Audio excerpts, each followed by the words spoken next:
Hello everyone, welcome to kitchen and much मोर.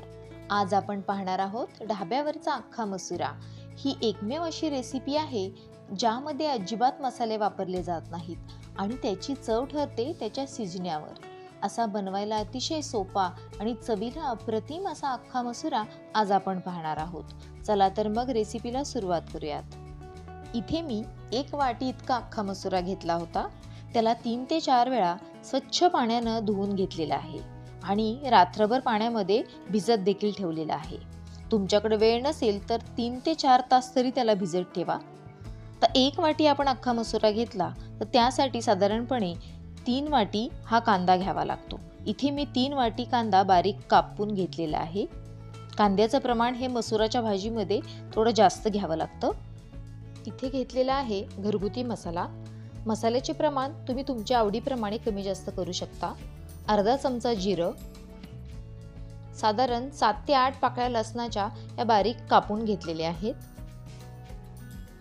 इथं हिरवी मिरची घेतलेली आहे. एका हिरवी मिरचीचे मी बारीक तुकडे करून घेतलेले आहेत. अर्धा चमचा हिंग घेतलेला आहे. थोडासा खाण्याचा सोडा घेतलेला आहे. तुम्हाला ढाब्याप्रमाणे अख्खा मसूर बनवायचा असेल तर सोडा अत्यंत आवश्यक आहे. तुम्हाला जर आवडत नसेल तर तुम्ही स्किप केला तरी चालेल, पण जर तुम्हाला ढाब्यासारखी चव हवी असेल तर सोडा जरूर वापरा. सुरुवातीला आपण अख्ख्या मसुराचा बेस तयार करून घेणार आहोत. यासाठी इथे एका कढईमध्ये साधारणपणे 3 चमचे इतकं तेल मी घेतलेलं आहे. हे तेल चांगलं गरम करून घेतलेलं आहे. तेल गरम झालं की त्याच्यामध्ये अर्धा चमचा जिरं घालून घ्यायचं. जिरं छान फुललं की त्याच्यामध्ये 3 वाटे इतका बारीक कापलेला कांदा हा घालून घेतलेला आहे. कापलेला कांदा छान असा ट्रान्सपरंट होईपर्यंत आपल्याला परतून घ्यायचा आहे. मध्यम गॅसवरच हा कांदा आपल्याला परतून घ्यायचा आहे. ढाब्यावर मिळतो त्या चवीचा जर आपल्याला अख्खा मसुरा खायचा असेल ना तर हा कढईमध्ये किंवा एखाद्या मोठ्या भांड्यातच हा शिजवून घ्यायचा. इथं कुकरचा वापर अजिबात करायचा नाही, पण कुकरमध्ये जर तुम्ही अख्खा मसुरा शिजवला तर त्याला ढाब्यासारखी टेस्ट येणार नाही. सुरुवातीची 5 मिनिटं मी कांदा मध्यम गॅसवर परतून घेतलेला आहे. आता गॅसची फ्लेम मोठी करून हा कांदा अजून 5 मिनिटं व्यवस्थित ट्रान्सपरंट होईपर्यंत शिजवून घेतलेला आहे. तुम्ही इथं पाहताय कांदा बऱ्यापैकी ट्रान्सपरंट झालेला आहे.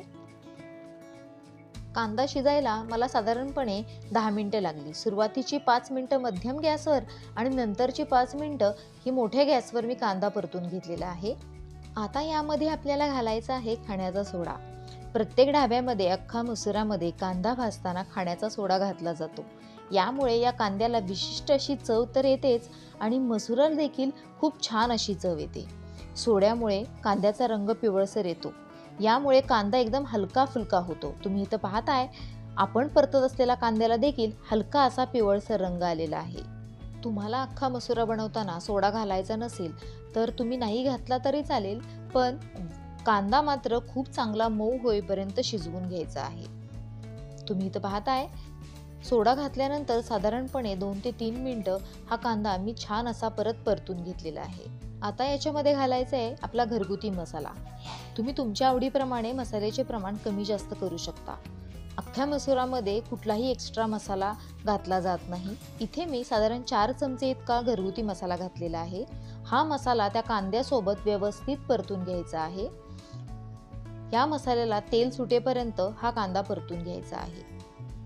तुम्ही इथं पाहताय मी कशा पद्धतीनं हा कांदा त्या मसाल्यासोबत परतून घेत आहे. मसाला व्यवस्थित परतल्यानंतर आता याच्यामध्ये आपण भिजत घातलेला अख्खा मसुरा घालून घ्यायचा आहे. अख्खा मसुरा घातल्यानंतर गॅसची फ्लेम हाय करायची आणि साधारण 3 ते 4 मिनिटं हा मसुरा त्या कांद्यासोबत व्यवस्थित परतून घ्यायचा. मोठ्या गॅसवर हे सर्व परतून झाल्यानंतर याच्यामध्ये आता आपण गरम केलेलं पाणी घालणार आहोत. तुम्हाला आता ही ग्रेव्ही इथं पातळ दिसेल, परंतु शिजल्यानंतर तो आपोआप घट्ट होतो. गरम पाणी घातल्यानंतर हे परत एकदा व्यवस्थित मिसळून घ्यायचं आहे.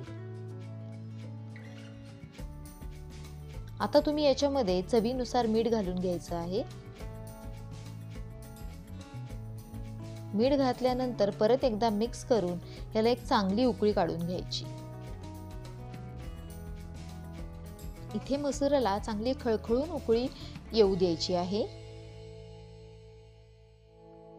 तुम्ही इथं पाहताय मसुराला चांगली खळखळून अशी उकळी आलेली आहे। एकदा का अशी खळखळून उकळी आली त्यानंतर गॅसची फ्लेम आपल्याला मध्यम करून घ्यायची आहे। मध्यम गॅसवरच आता आपल्याला हा मसुरा शिजवून घ्यायचा आहे। आता हे असा चमचा आडवा लावायचा आणि त्याच्यावर झाकण ठेवून द्यायचं आणि मध्यम गॅसवर साधारण 10 ते 15 मिनिटं हा अख्खा मसुरा आपल्याला शिजवून घ्यायचा आहे। हा मसुरा शिजायला आपल्याला साधारणपणे 10 ते 15 मिनिटं लागणारच, कारण आपण इथे अख्खा मसुरा कच्चा घेतलेला होता। तुम्ही इथं पाहताय 15 मिनिटानंतर आपला अख्खा मसुरा कसा छान असा शिजलेला आहे। हा मसुरा जसा जसा शिजत जातो तसा तसा त्याची ग्रेव्ही ही दाटसर होत जाते। इथे अख्ख्या मसुराचा बेस तयार झालेला आहे। आता या मसुरासाठी लागणारा तडका आपण तयार करून घेणार आहोत। त्यासाठी एका कढईमध्ये आपण हा तडका बनवणार आहोत। गॅसची फ्लेम इथे मी बंद केलेली आहे। आता एका कढईमध्ये आपण तडक्यासाठी साधारणपणे 1 ते 1.5 चमचा इतकं तेल घालून घेतलेलं आहे। त्याच्यामध्ये बारीक कापलेला लसूण घालून घेतलेला आहे। हा लसूण छान असा सोनेरी रंग येईपर्यंत परतून घ्यायचा आहे।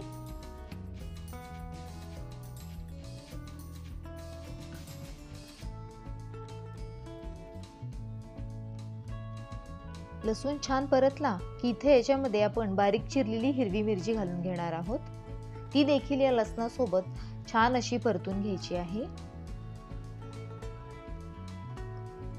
आता याच्यामध्ये आपण अर्धा चमच्यापेक्षा थोडंसं कमी जिरं घालून घेणार आहोत। ही जिरं देखील व्यवस्थित फुलायला हवं।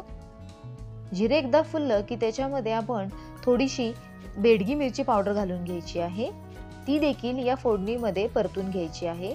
आता गॅस बंद करून घ्यायचा आणि याच्यामध्ये साधारण अर्धा चमचा इतका हिंग घालून घ्यायचा आहे। हिंग छान असा फुलला की आपण हा तयार केलेला तडका जो आपण अख्खा मसुराचा जो बेस बनवलेला आहे त्याच्यावर आपण घालून घेणार आहोत। इथे उकळत असलेल्या मसुरावरच आपण हा गरमागरम तडका घालून घेणार आहोत। तुम्ही इथं पाहताय मी हा तडका याच्यावर ओतून घेतलेला आहे आणि हा तडका ह्या मसुरासोबत व्यवस्थित मिक्स करून घ्यायचा आहे। हा तडका याच्यासोबत मिक्स केल्यानंतर आता याच्यावर आपण झाकण ठेवून देणार आहोत। साधारण 10 मिनिटं आपण याच्यावर झाकण ठेवून द्यायचं आहे आणि गॅस इथं मी बंद केलेला आहे। 10 मिनिटानंतर हा अख्खा मसुरा चांगला मुरून अजून दाटसर तयार होईल।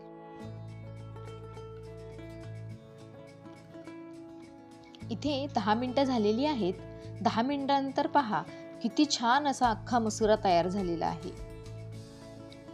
तुम्हाला हवे असेल तर याची ग्रेव्ही तुम्ही अजून दाटसर करू शकता, परंतु हा अख्खा मसुरा जसा जसा थंड होत जातो तशी तशी याची ग्रेव्ही ही घट्ट होत जाते। इथे अगदी ढाब्यावर मिळतो असा अख्खा मसुरा तयार झालेला आहे। हा अख्खा मसुरा तुम्ही बटर रोटी, नान सोबत सर्व करू शकता।